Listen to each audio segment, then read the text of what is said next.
आज हम सभी पढ़ने वाले हैं यूपी बोर्ड कक्षा 10 के हिंदी के काव्यखंड में संकलित एवं तुलसीदास जी द्वारा रचित कवितावली के वनपथ पर शीर्षक से लिया गया सवैया।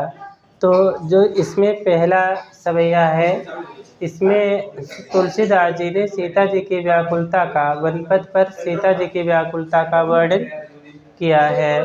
तो यहाँ पर जो सीता जी हैं उन्हीं की व्याकुल तो वन में राम लक्ष्मण और सीता जी थे, लेकिन जो राम है वो विष्णु के अवतार है। तो जहाँ तक संभवता है जो राम जी हैं वो वन के जो समस्याएं जो कष्ट होते हैं उनसे परिचित हैं, और दूसरे जो लक्ष्मण जी हैं वो भी शेषनाग का अवतार है और उन्होंने संपूर्ण पृथ्वी को अपने सिर पे धारण कर रखा है। तो वो भी पृथ्वी के जो हाव भाव जो उसके तरीके हैं उनको जानते हैं। लेकिन जो सीता माता है वो राजमहल में रहने वाली एक राजकुमारी हैं, तो वो बिल्कुल वन के मार्गों से वन के संकटों से अपरिचित हैं।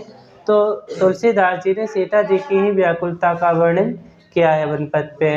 तो जब वो वन के मार्ग पे निकलती हैं आगे की तरफ, तो एक गांव पड़ता है जिसका नाम है संगवेरपुर। और इसमें जो अलंकार होगा, अलंकार है, रस है, छंद है, छंद सवैया है।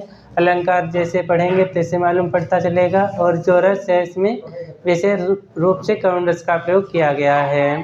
तो प्रस्तुत सवैये में तुलसीदास जी कहते हैं कि जो सीता जी हैं वो पुरते निकसे रघुवीर वधुपुर मीन्स होता गाँव, नगर कह लो, जो संगवेरपुर है। निकसी रघुवीर वधु, जो रघुवीर वधु है अर्थात जो सीता जी हैं वो निकली हुई थी गांव से। धर धीर दिए मग में डग दोए, धर मीन्स होता धारण करके, धीर का अर्थ होता धैर्य, दय मग में डग दोए 2-3 कदम। कहने का भाव ये है कि जो सीता माता है वो धैर्य धारण करके नगर से कुछ ही कदम चली थी, कुछ ही दूरी चली थी। झलकी भरी भाल कनी झलकी, झलकी का अर्थ होता झलकना, उभार आना। भरी भाल, भाल मीन्स होता माथे पर, कनी मीन्स होता जल, जल के जो जल की बूंदे थी वो माथे पर उभर आई, झलक आई। पुट सूख गए मधुराधर दोए, मधुराधर का अर्थ होता है होंठ, और जो सीता जी के दोनों होंठों के पुट थे वो सूख गए। फिर पूछते हैं चल नो अब कहते, फिर सीता जी भगवान से पूछते हैं कि चलनो अब कहते, अभी हमें कितनी दूर चलना है। पाड़ कुटी करिहव कितः, पाड़ कुटी पत्तों की कुटिया कितः कहाँ पर आप बनाएंगे।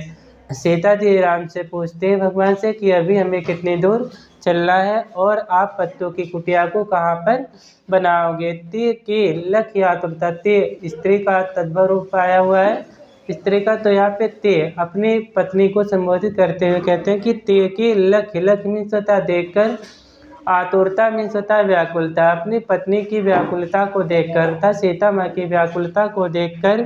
पे की अखिया, पे मीन्स होता है प्रिय अर्थात जो राम है भगवान है। अखियाँ, अति मीन्स होता अत्यधिक, चार मीन्स होता सुंदर, जो भगवान के नेत्र हैं अत्यधिक सुंदर हैं। चली जल चय, उनके नेत्रों से आंसू बहने लगे। तो अपनी पत्नी सीता माँ की व्याकुलता को देखकर श्री राम भगवान के सुंदर नेत्रों से अश्रु निकलने लगे, आंसू